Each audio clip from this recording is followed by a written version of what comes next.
why are we all here, right? So 90% of the world's data is produced in the last 2 years.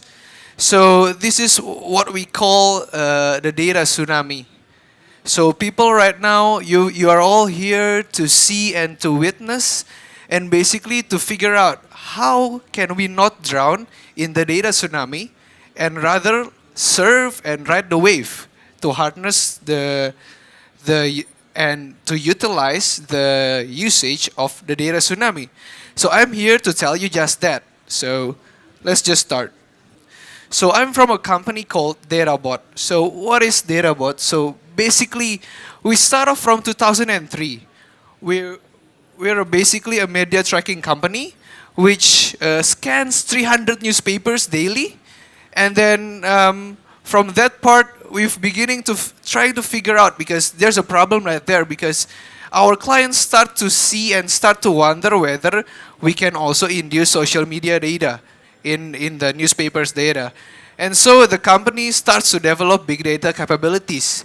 And in 2010, our big data capabilities started to be demanded by clients all around. So we've pivoted into a consulting company which helps clients to basically implement and build up their big data capabilities. And just recently in 2016, we've pivoted again into a company called Dattabot, which focuses on data analytics and artificial intelligence. And so everybody's talking about data, right? Data is very hip, but how hip is it? So just let the numbers speak for itself. Let data speak for itself. The market of big data is basically forecasted to reach 20 billion in this decade. And doing surveys on 87% of CEOs of enterprises all around the world, big names, there is saying that utilizing big data would help them in turning around and in disrupting the competition. And 89% of them say that falling to adopt and falling to take care of their own data would cause them to lose momentum. And that's something that is everybody is agreeing here, right? Data is something that we want to harness. But what is the benefit if we can unlock data? So data can bring a lot of pleasant surprises. Say this one. So we've done some research on microfinancing, and it turns out that in order for you to do credit scoring, you don't need like advanced algorithms or certain papers or research. Turns out that people who fill out the optional columns inside the debt forms are the ones who are better debtors, are the ones who are basically more obedient and more in time to pay out their debts. That's one. And who knows that basically there are a lot more desperate housewives in Indonesia. So we've worked with a telco company, and we've analyzed 50 million to 60 million subscribers data, and we found out that, counterintuitively, housewives watch mobile porn a lot. I don't know why, but this is something that is a pleasant surprise that we get from data. And then thirdly, if we talk about local wisdom, we talk about supernatural things. It turns out that you don't need certain like advanced algorithm also to predict farmers' productivity. In our subsidiary company, it's called Sia Agriculture. We do a lot of things, and turns out the Chinese horoscope is something that is quite good in terms of predicting farmers' productivity. But the question arises then, how do you unlock these things? What are the key things that you need to implement, right? So I think there are three main things that you need to basically build up in your company or in your big corporates in order to harness this phenomena of data. The first one is connectivity, meaning you need to be able to basically connect to multiple sources of data. Right now, you've heard about industrial internet, you've heard about in the social media and all. You need to be able to move from conventional touch points, call centers, things like that, into the new ones. And then secondly, you need to have intelligence. You need to make sense of the data. And then thirdly, this is quite the most important one, is you need to have integrity. Because somehow when you play with data, you need to surrender and not interfere with it. Because people tend to basically think counterintuitively, right? And so within these three things, there are a lot of challenges that we are facing, at least. Talking about the first thing, connectivity. There are a few challenges here in Indonesia that's basically we need to overcome. The first one is we are living in a quite unconnected world. So 34% of our population is still unconnected to the internet, and our IT spending is quite lagging across 10 sectors. Secondly, we are quite not driven to open and to share our data. So quite a few months ago, I went to a municipality office in Java. Basically, they're saying that they don't get data from a state-owned enterprises. Basically, they're playing in the same field, right? And what they're trying to do is basically just wanting to know which citizens that haven't received and haven't been reached by the state-owned enterprise to at least satisfy their basic needs. So even in those parts, our institutions and our organizations are not really mature in sharing their data. Those are the two challenges in connectivity. And if you talk about intelligence, the first thing that you need to focus on is we have very low data quality right now. You guys, open your wallet right now and look at your driving license and also your KTP. Both cards show different genders. One is pria, one is laki-laki, right? It shows that, we have very poor data management policies. And the second challenge in intelligence is it's technology, basically. And because in order for you to basically get a lot of the plethora of data to be turned into insights, you need to overcome this challenge. Firstly, there are a lot of data formats, structured, unstructured. There are heterogeneous data sources, and preparing them is very time-consuming and complex. And even if you have prepared them, the user interface and the way you present the data is usually very hard for users to follow. And then thirdly, in terms of intelligence, there's a challenge in talent. So in order to feed them and to turn those data into insights, you need to have good data scientists, right? And the phenomena in Indonesia is that the top Indonesian graduates right now, they're going for job security. They're going inside financial industries, management consulting, big corporates, and a few years ago mining. And not a lot of people has the patience and the urge to really play with data. The challenge is in integrity or in mindset is that we people tends to think in frameworks. That's why I'm building these slides. That's why I structure these slides into themes, challenges, and solutions for you to be quicker to understand, right? We think in frameworks, but data works in a very different way. And then basically how to tackle those challenges, right? So first one, to tackle the challenge of connectivity. I believe that in order for this to be tackled, you need to attack the public sector. Why? There are two things. The first one is that the public sector is the one that has less barrier because the data is owned by no one. And secondly, once you showcase the value to the public sector, the benefit will be wide-ranged. And so imagine that you unlock the value of data into public, so people would feel the value of the data, and then more people would feel the urge to open up their data.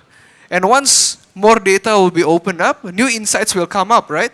And then new values would rise again. So it will be a very reciprocal feedback loop. It's an engine that runs by itself. And then thirdly, this is what we're trying to build in the company right now. In order to overcome the challenge in technology, we need to have a multiple intelligence reasoning system. We need to have a technology that can first connect and cleanse data, and then profile them, give them meanings, give them synthetic data, and then match the data into the inquiries. So how do we do this? So basically, we build three types of artificial intelligence. Firstly is knowledge-based reasoning. It's basically something that is very popular, being used by Google right now. It's basically you put algorithms and models inside the machine so the machine can learn. But the other two things is something that needs to be developed right now by all of us actually. Because we need to have not only the knowledge-based reasoning, given that we have very less and very low data abundance, we need to have an artificial intelligence that can work in general. We cannot build models because we don't have data. So we need to have deep learning and non-axiomatic reasoning system. If you learn about DeepMind, the one that beats Go chess players, it's this thing. It doesn't need certain models. It just need basically one. It teaches. It's being taught how to learn. So it's like a baby, right? So it learns from its mistakes. And this is a bit confusing, but let's just see how this works. So one use case is if you've heard a story of Target. Target is a very famous supermarket in the US, right? So Target sends these hyper-targeted ads into their customers. So they basically have this robust machine that can send really relevant coupons to you. So there's a teenage girl, a high school girl in Minnesota. So she is being sent like coupons on maternity products, right? And then the father who knows this get really angry and goes into the shop and mock the manager, saying that, how would you send a coupon of maternity products into my daughter? Are you encouraging her to get pregnant, right? But so it turns out that this machine knows her shopping behavior, and it turns out that after a few weeks, the manager comes back and wanting to do a follow-up and call the home. The father apologizes to the manager, saying that there is unidentified activity happening and my daughter is due in August. So how could a machine knows the daughter better than the father, right? So this is one example of a very interesting use case. And we're right now we're in a phase of finalizing this technology. We're working with a telco company. So we integrate mobile ads, the touch point with telco data, and then we match them into automotive, commercial, and royalty program campaigns. And it turns out that we've done the POC, the proof of concept. Rather than the original and the conservative ads, we've reached 2 to 7 times of the KPI. Right? So how do we do this? So basically, back to what I was talking about, the connect, profile, and discovery. So we connect several data from the telco company. We connect location data, we connect the call data records, and we connect your browsing history. And so we can better profile and to get a better understanding of what demographic you are, what interests you have, and better yet, your intent. Because an intent is something that is very temporary. Like if you want to go travel today, in 2 weeks' time, you wouldn't want to go travel again, right? Because you have no cuti, for example. And then we match those ads and the targeted profiles into the campaigns that need them. And once the machine knows that certain profiles clicks on those ads, it learns that it predicts correctly. And if the person or the profile doesn't click the ad, then it will revise and renew its prediction. So that's basically it. So we've talked about challenges. We've talked about the solutions in connectivity and also in technology. But how about the challenges in terms of mindset, right? Okay, so in order for people to really overcome this challenge, is that what if you don't need to choose between your gut feel and the way you think with data, right? Because once we're thinking this way, if we can provide a service for companies saying that just you don't need a capex to basically build up your data infrastructure. Just do it based on OPEX.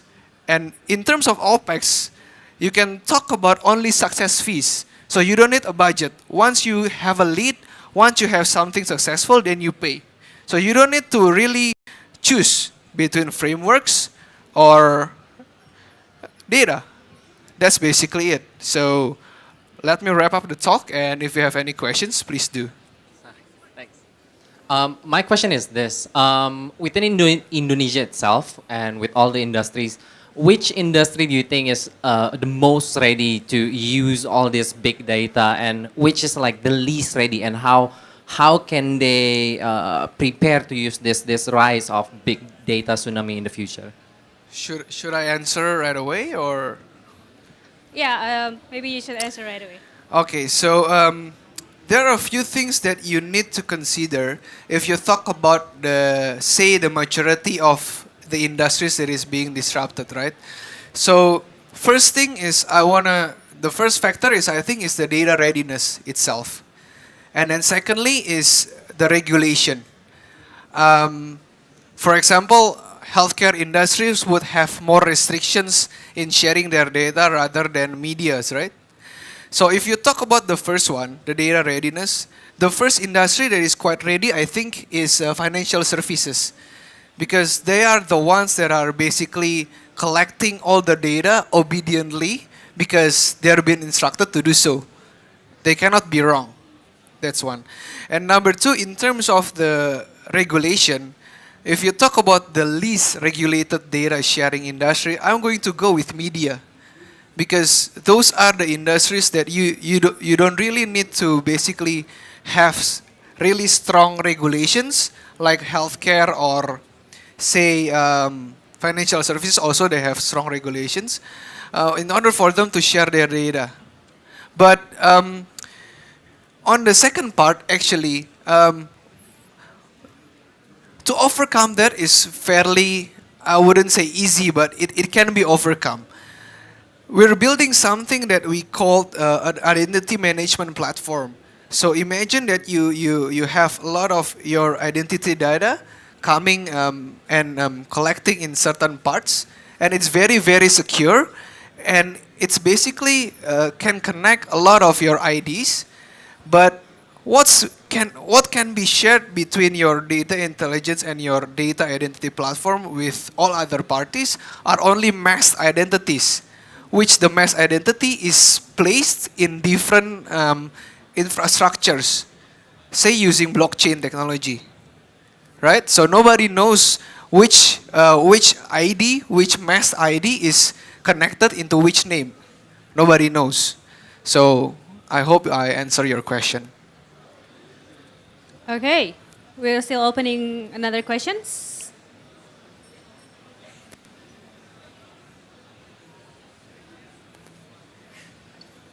Any other questions? Oh, okay. Sorry.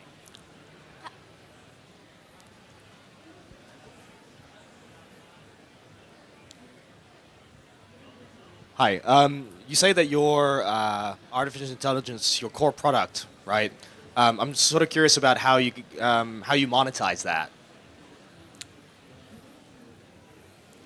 Okay, so there are a lot of ways to basically monetize this thing, but we in Dattabot have three main initiatives that we are trying to cope right now. But all these three are talking about revenue sharing. So that's connected to the last slide. So what we do is basically right now, what we want to establish is to have a success fee per se revenue sharing of all the leads. For example, if the ads have leads, then for each leads we would have a share of the paid amount. So no success, then we wouldn't have any money, right? And also it's based on OPEX. We don't want to put the burden towards the decision makers. We don't want them to have capex of building their own data infrastructure. Right. So you don't use like a model where, say, for example, the number of calls you're doing with an organization based on, say, for example, if you have APIs or something like that there, like you don't base it on that number of calls that are happening. It's just purely on rev share. Yeah, mainly on revenue share. And we on each this industry that we basically grow, or which we basically trying to disrupt, we usually have partners. We have partners that help us in acquiring the data, and we also have partners that usually facing the customers, the front end ones. So we mainly have a very not strict, but we prefer to stay on the back end. Thank you.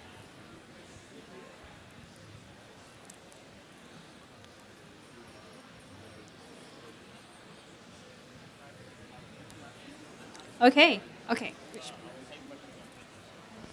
Hello. Hi. So you've explained a little bit about how to use the big data for the targeted advertising, but I'm wondering if you can tell us a little bit more about how to use it for like predicting stock markets, because you mentioned earlier that you've been from the reading newspapers, like things like that. Thank you.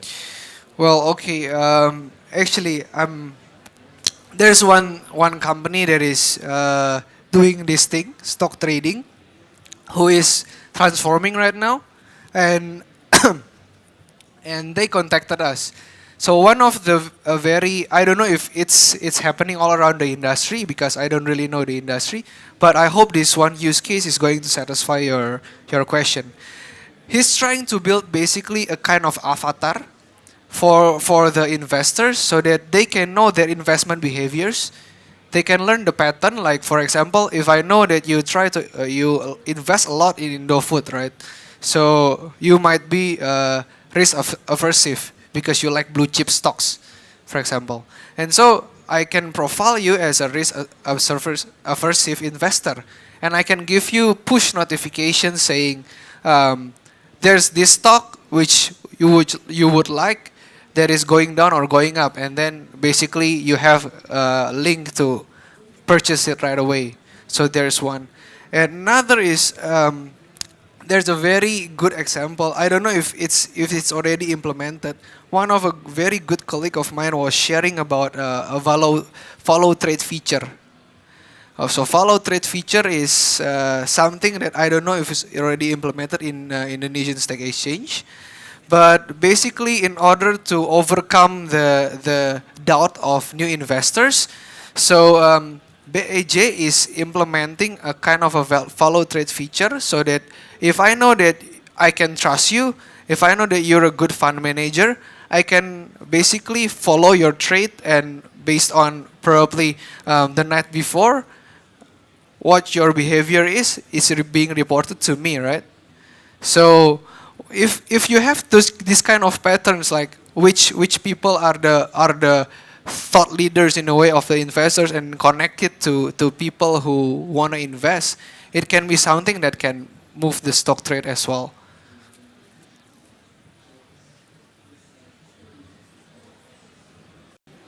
We're still open for one last question. Oh. That one. Go. Hello. I think my question is quite simple. Do you have any thoughts on the DSP, the demand side platform, utilizing data from the DMP for digital advertising? Yeah, that's a very good question actually. So we're partnering with a telco company, which they're utilizing this ad exchange to deliver it, and so basically what we're trying to do is we're trying to build. I'm using advertising jargons right now. I don't know if it's correct or not. We're trying to build DMP what they call as a database management platform.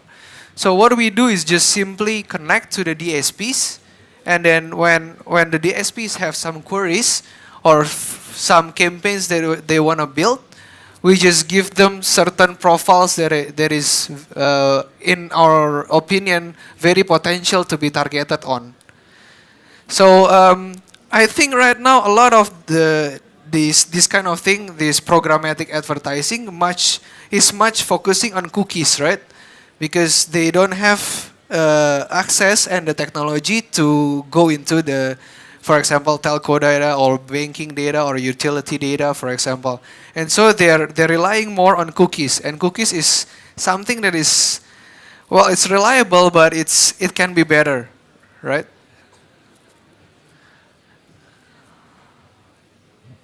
Just a follow-up question. In that case, then, do you think in Indonesia there's a big market for it, the DSP? Well, we certainly hope so because we're putting our money on it. But I think there's a lot of, because you see, even if the internet penetration is low in Indonesia, the dependence of people on mobile internet and all those things are higher. For example, Indonesians spend twice the time of US citizens in social media and on Facebook, right? And we are one of the last ones that have this huge market lying around. So I think those two can be a very good factor for us to really figure out that the market is very big, and then a very good way to reach the market is through mobile ads. Okay, I hope that's answered the questions. If you still have any more questions, maybe you can contact Melvin directly. Of course. You can chat with Melvin after this stage, or maybe to email you directly. Yeah. Okay, thank you so much, Melvin, for being on stage with us. Have applause for Melvin Sumapung.